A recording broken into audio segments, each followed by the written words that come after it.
परमपिता परमात्मा, बंदी छोड़, सारी सृष्टि के रचनहार कुल मालिक, कबीर देव, कबीर परमेश्वर, कबीर साहब, हम काल जाल में फंसी हुई अपनी आत्माओं को अपने निज घर की खबर, जानकारी, उस सतलोक का ज्ञान स्वयं ही बताने के लिए आते हैं। हमने अपने पैर पर स्वयं ही कवाड़ा मारा था,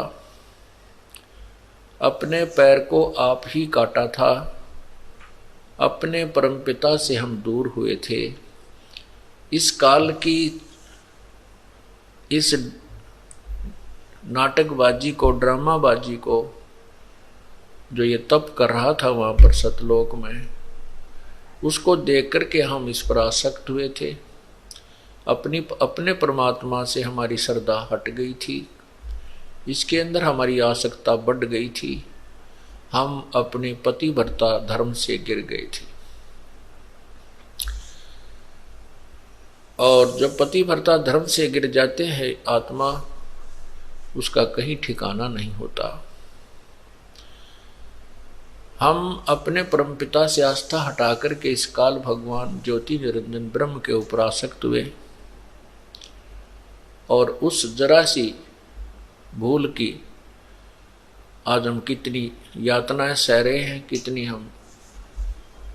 कितना कष्ट उठा रहे हैं।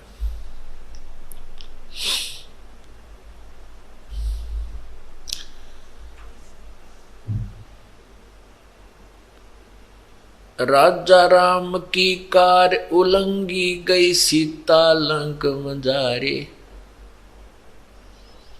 10 मस्तक रावण के काटे, विवेक सुन को राज दिया रे। परमात्मा बंदी छोड़ कबीर परमेश्वर हमें याद दिलाते हैं कि जैसे यहाँ की जो कथाएं आपने सुन रखी है, क्योंकि हमारा धर्म, पवित्र धर्म में जन्म हुआ, बचपन से ही हम जो कथाओं की, जिन भगवानों की महिमा हम सुनने लगे थे, वो हमारे हृदय में समाई हुई है। उन्हीं के उदाहरण से हमें समझाने की चेष्टा करते हैं परमात्मा कि जैसे सीता जी ने जो लक्ष्मण जी ने कार लगाई थी कि इस रेखा के बाहर मत आना, इस रेखा से बाहर मत जाना, सीता जी को कहा था जब तक हम वापस नहीं आए तब तक आप इस रेखा से बाहर नहीं आना।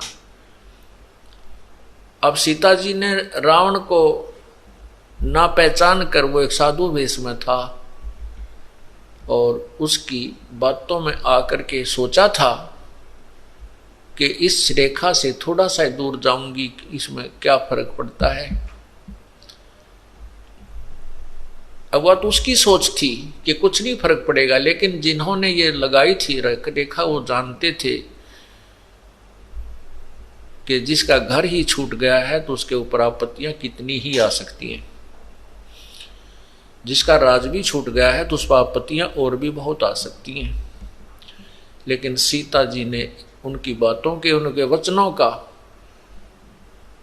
उल्लंघन किया, परवाह नहीं की, और उसके प्रतिफल में कितना कष्ट उठाया।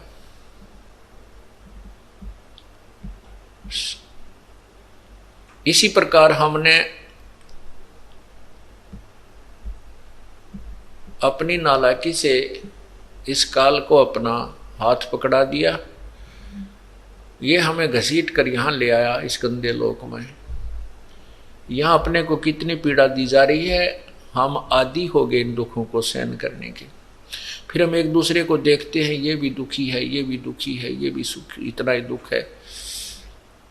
इस तरह हम एक दूसरे के दुख को देख करके हम अपने दुख को कम मान करके सुख महसूस कर लेते हैं।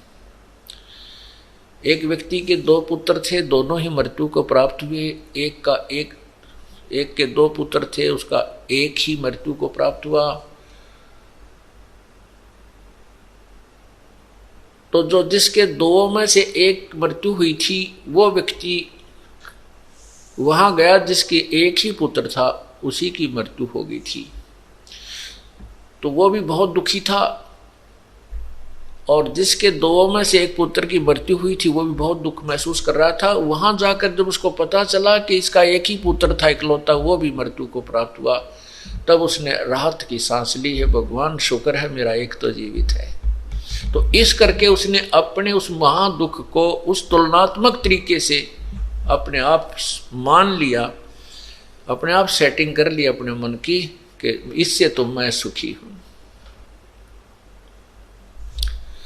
हम इस प्रकार यहां इस घोर कष्ट को सहन करते हुए भी अपने इन दुखों को यही मान लेते हैं कि इससे तो मैं सुखी हूं, और उस जो दूसरा जीवित है उसका क्या भरोसा है, ये कितने दिन रहेगा, यहां बुद्धि कभी नहीं जाती। और फिर हम गलतियों पर गलती करने लग जाते हैं, परमात्मा को नहीं पहचानते। ये सारी कथाएं सुना करके आपको परमात्मा की तरफ डाइवर्ट किया जाता है, आपके मन की दिशा परमात्मा की तरफ लगाई जाती है, जो कि हमने जो दूसरी दिशा में लगा रखी है।